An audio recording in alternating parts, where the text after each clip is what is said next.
अब इसकी कथा है, क्योंकि बिना कथा के व्रत की पूर्ति नहीं मानी जाती। व्रत की पूर्ति तभी मानी जाती है, व्रत पूर्ण जब भी माना जाता है। इसकी कथा सुनो।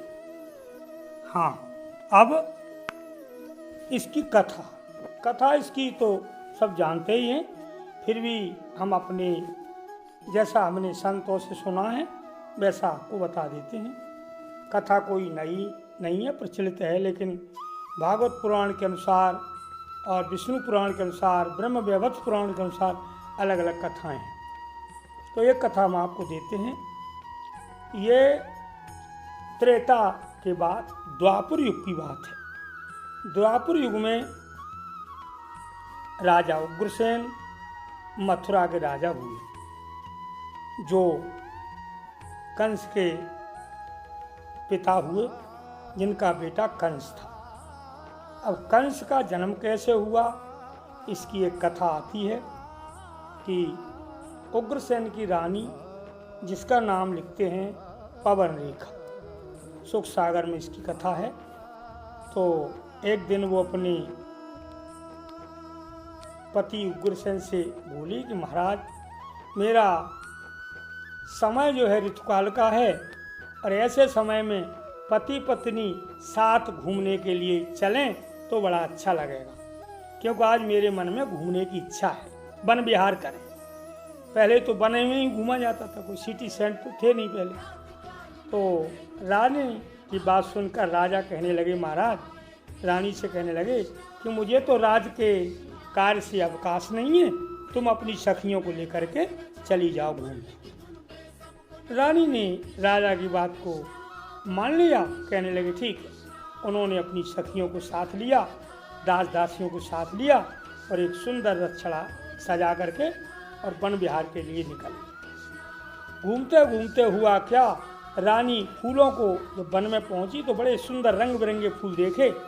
उन्हें देख करके रानी फूल तोड़ती तोड़ती आगे बढ़ गई, और इतनी जल्दी गई कि पीछे की जो सखियां थीं, दास दासी थे, वे सब छूट गए, और एक थोड़े ज़्यादा घने वन में पहुंच गई। वहां वो रास्ता भूल गई रानी। अब रास्ता भूल गई, अब इधर उधर भटकने लगी। तब तक क्या हुआ कि कुबेर का सेवक एक दुर्मिलिक नाम का राक्षस था। उसने रानी को देखा, पद्मरेखा को देखा, तो देख करके उसके मन में, वो तो वही राक्षसों को देख ही भाव, काम भाव आ गया, और उसने क्या किया, उग्रसेन का भेष बनाया। तो उसने जान लिया अपनी योग माया से, राक्षसी माया से, कि उग्रसेन की रानी है। तो अब अपने स्वरूप से यदि मैं इससे मिलूंगा तो ठीक नहीं रहेगा। तो उसने उग्रसेन का रूप बनाया और रानी के सामने आकर के खड़ा हो गया। रानी ने देखा तो कहने लगे, अरे महाराज, तुम कैसे आ गए। राजा बनावटी राक्षस था, वो कहने लगा, अरे प्रिय, जब तुम चली आई तो मेरा मन नहीं लगा, मैंने सोचा मैं भी चलता हूँ, तो मैं आ गया। फिर क्या था, रानी, उस उग्रसेन की पतिव्रता रानी से उस राक्षस ने भोग किया, और जब उसने भोग स्त्री प्रसंग करने के बाद जब उसने अपना राक्षसी रूप बनाया, तब तो रानी को क्रोध आया। उसने कहा, अरे दुष्ट, तू मेरे साथ में ऐसा अन्याय किया, मैं तुझे श्राप दे दूँ। राक्षस ने कहा रानी से, हे रानी, श्राप मत दो, क्योंकि तुम्हारी कोख बंध्या थी, तुम कोई बालक पैदा नहीं कर सकती थी, इसलिए मैंने तुम्हारी कोख में अपना अंश स्थापित किया है, और ये बड़ा प्रतापी बालक होगा, और ऐसा ही नहीं, तीनों लोगों में ज़्यादा से ज़्यादा इसे लोग जानेंगे, और अंत में भगवान के हाथों से इसका वध होगा। तो कांस के वन में इन्होंने रानी से भोग किया, और कुछ समय के बाद जब इसका जन्म हुआ कंस का, तो कांस के ही वन में, यानी कांस के ही वृक्षों में इसका जन्म हुआ, इसलिए इसका नाम कंस रखा। कोई लोग कहते हैं कि जब इस कंस का जन्म हुआ तो कांसे का पात्र फूट गया, इतनी तेजी से बजा, इसलिए इसका नाम कंस रखा गया। जो भी विधान हो, कंस का जब ये रानी विहार करके घर आ गई और सखियों ने पूछा कि ये क्या हुआ, तुम्हारा श्रृंगार कैसा बिगड़ा है, तब बता दिया कि महाराज, एक बंदर आया था, उसने मेरा सारा श्रृंगार दिलाया। अब क्या करें, सही बात तो बताएं कैसे। इसके बाद बात सबने छिपा ली और समय बीतने पर कंस का जन्म हुआ माघ मास की 13 को। जिस समय वो जन्म हुआ तो बड़ी आंधी तूफान आए, यानी बहुत खराब नक्षत्र में बालक का जन्म हुआ। तो जब देखा पंडितों ने तो कहा राजा उग्रसेन से कि ये तुम्हारा बालक शुभ नहीं है, ये रहेगा तो वंश को हानि करेगा और सबको दुख देगा, प्रजा को दुख देगा, इसलिए ऐसे बच्चे को तो जीवित नहीं रखना चाहिए। तो कहते हैं कि राजा उग्रसेन ने उस बच्चे को एक पिटारी में बंद करके जैसे कर्ण को बहाया था ऐसे यमुना जी में बहा दिया उसने। इधर क्या हुआ, आगे जो देवक नाम के इनके भाई थे, उग्रसेन के जो भाई थे देवक, ये एक बार शिकार खेलने गए और वो उधर से वो बालक बहता हुआ नदी में एक संत के आश्रम से निकला तो उन्होंने वो बालक पकड़ लिया। राजा ने पूछा महाराज ये क्या है? बोला ये बच्चा है, कोई पता नहीं कहाँ से आया है। तो उन्होंने कहा महाराज आप तो महात्मा हो, आप इस बच्चे को करोगे क्या? हमें दे दो, हमारे कोई बालक नहीं है। तो वो बालक ला करके उग्रसेन को दे दिया देवक, और इसलिए उग्रसेन अब उसे अपना बालक न समझकर, जो अपना तो जमुना में डाल ही दिया था, उन्होंने सोचा ये जो महात्मा का प्रसाद है, यही विचार से उसको पालन कर लिया। वैसे तो कंस उग्रसेन का ही था, लेकिन बहा दिया तो उन्होंने तो ये सोचा मैंने तो बहा दिया, लेकिन वही बालक लौट करके उनके पास आ गया। और उसके बाद फिर उसकी जो लीलाएं हैं, जो अत्याचार हैं, वो तो सब जानते हैं।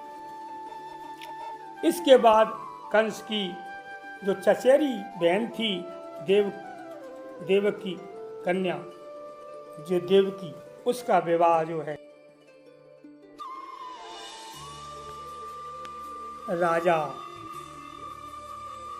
जो देवक उग्रसेन के भाई थे, उन्होंने अपनी बेटी का विवाह वसुदेव से, सूरसेन के बेटे से कर। इसके बाद अब ये बात देवताओं को पता लग गई। तब देवताओं ने सोचा कि अगर कंस, क्योंकि कंस के जो कर्म हैं वे बहुत अच्छे हैं, और जब तक इसके खराब कर्म नहीं आएंगे, अच्छे कर्म खत्म नहीं होंगे, तब तक ये मारा नहीं जाएगा। तो क्या किया जाए, इससे पाप करवाया जाए।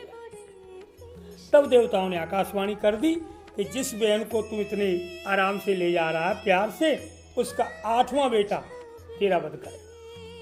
तब ये बात आकाशवाणी सुनी तो उसने सोचा कि बहन ही नहीं रहेगी तो बेटा कहाँ से आएगा। देवकी को मारने के लिए तैयार हो गया। इस पर वसुदेव ने बहुत प्रार्थना की और कहने लगे महाराज बहन को मारना पाप होता है, और फिर हमारी पत्नी है, हमारा भी कुछ कर्तव्य बनता है, इसलिए इसे आप मत मारो।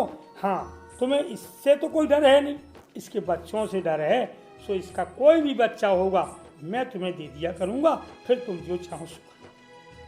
अच्छा, सत्य बात है, बिल्कुल सत्य। वसुदेव की बात सुन करके कंस ने कहा ठीक है, अगर तुमने ये काम न किया, हमारी बात में अविश्वास यानी विश्वासघात किया, तब तो फिर क्या होगा? बोला जो दंड चाहो सो दे। लेकिन कंस को विश्वास नहीं हुआ, उसने देवकी और वसुदेव दोनों को बंदी गृह में डाला। उसी बंदी गृह में भगवान कृष्ण का अवतार हुआ है, जिन्हें सब जानते हैं। ये है जन्माष्टमी की कथा। आगे चल करके इनका पालन वो वृंदावन में यानी गोकुल में नंद यशोदा के यहाँ हुआ। बाद में ये फिर वृंदावन में बसे आकर के, पहले इनका पालन गोकुल में हुआ है और नंद यशोदा के यहाँ। अब ये नंद यशोदा कौन थे? ये राजा देवमीर जो थे, इनकी 2 रानी थी, एक छत्राणी एक वैश्य। जो छत्राणी थी उनसे ये 2 बेटे हुए थे, उग्रसेन और देवक। और जो वैश्यरानी थी जो वैश्य वंश में, यानी उनके जो नंद आदिक ये 9 बेटे हुए थे। तो ये वसुदेव और नंद ये अपने को मित्र मानते थे। नंद वसुदेव दोनों मित्र थे। वैसे तो ये एक ही राजा के भी हैं, 2 रानी हैं इनके, एक के सूरसेन नहीं, एक के वो वसुदेव वो उग्रसेन और दीवक, ये 2 हुए, और एक के नंद आदि के 9 बेटे हुए। तो ये नंद के यहाँ इनका पालन हुआ है। विशेष विस्तार से इसको देखो तो भविष्य पुराण में, ब्रह्म वैवर्त पुराण में पूरा विवरण मिल जाएगा। हाँ, अगर आप विशेष कथा पढ़े तो ब्रह्म वैवर्त पुराण में इसकी पूरी मिल जाएगी। तो ये हुई आपकी जन्माष्टमी की कथा और विधान।